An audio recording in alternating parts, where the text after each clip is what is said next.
Huawei's rise and fall, from telecoms to US blacklist.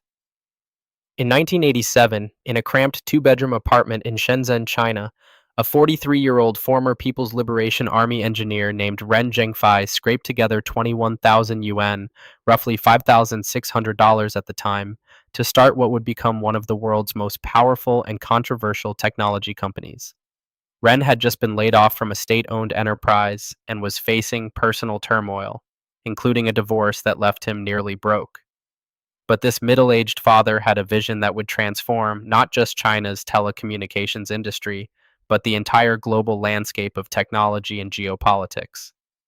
He called his company Huawei, which translates to China Achievement, and from that modest apartment, he began building what would become the world's largest telecommunications equipment manufacturer, serving over 3 billion people across 170 countries.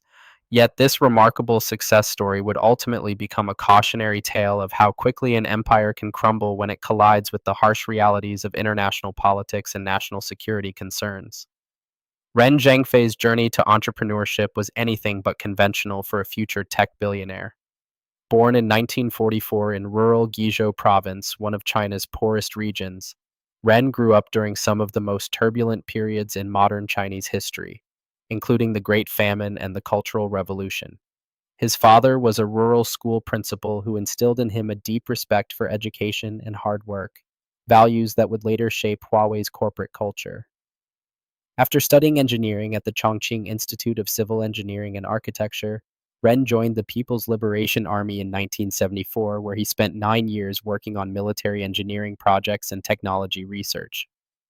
This military background would later fuel suspicions about Huawei's connections to the Chinese government and military, but it also gave Ren invaluable experience in large-scale project management and strategic thinking. When China began its economic reforms in the 1980s, millions of military personnel were demobilized, and Ren found himself working for a state-owned oil company in Shenzhen, the newly designated Special Economic Zone.